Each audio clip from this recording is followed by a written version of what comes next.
ओम नमः शिवाय। हर हर महादेव। व्याघ्र गति वर्ण। वायु बोले तब इस प्रकार कौशिकी को उत्पन्न कर गौरी ने ब्रह्मा से कहा, हे पितामह, क्या आपने मेरे इस उपासक शार्दूल को भी देखा है, जिसने कि दुष्ट जीवों से मरे इस तपोवन की रक्षा की है?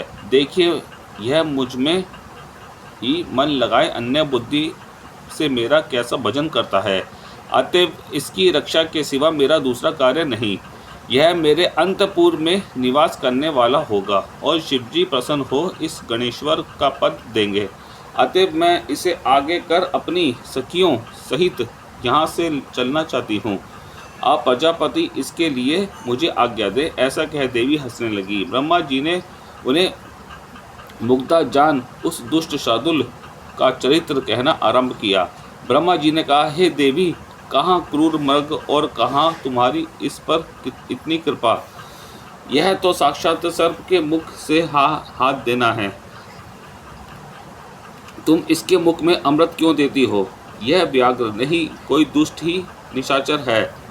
हमने तो ना जाने कितने गौओं और तपस्वी ब्राह्मणों का भक्षण कर लिया है। यह अनेक रूप धारण कर तृप्त हुआ इसी प्रकार विचर रहा है, अतः अपने पापों का फल भोगेगा। भला इस पापी दुरात्मा ने तुम्हारे साथ ऐसा क्या किया है जिसके नाते आप इस पर ऐसी कृपा रखती हैं? देवी ने कहा, आपका कहना सत्य है, किंतु यह मेरी शरण में आया है, मेरी उपासना है, फिर मैं इसे कैसे त्यागूं?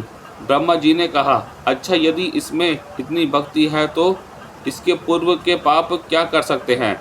फिर तुम्हारे भक्तों का नाश ही नहीं, तुम्हारी आज्ञा की उपेक्षा ना कर कोई दूसरा पूर्ण कर्म क्या कर सकता है? हे परमेश्वरी, तुम्ही तो प्रज्ञा, बुद्धि और प्राणी हो। सारा जगत तो तुम्हारे ही अधीन है और बंध मोक्ष की स्थिति है।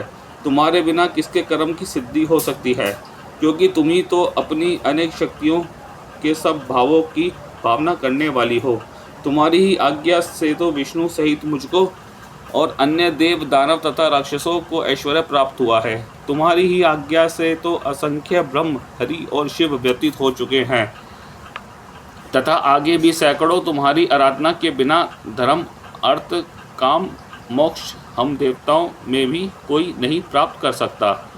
तुम्हारा पूजक ब्रह्मत्व और स्थावरत्व तक शीघ्र ही प्राप्त कर लेता है। सुकृत और दुष्कृत में आप ही व्यवस्थित हैं, क्योंकि जगत भरता स्वामी परमात्मा शिवजी की आप ही आदि, मध्य, निधन रहित, अनादि, सनातनी शक्ति हैं।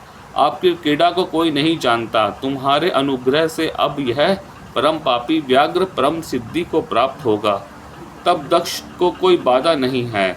यह सुनते हुए अपनी योग्यता से अपने परम रूप का स्मरण करते हुई गौरी ने ब्रह्मा से कहने से अपना तप निवृत्त किया।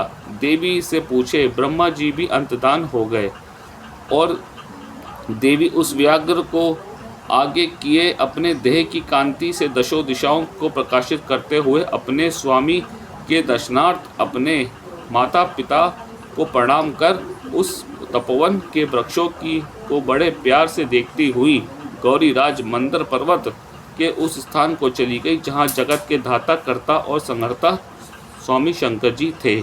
इति श्री शिवपुराण सप्तम संहिता का 26वां अध्याय समाप्त। ओम नमः शिवाय। हर हर महादेव। ओम नमः पार्वती पते।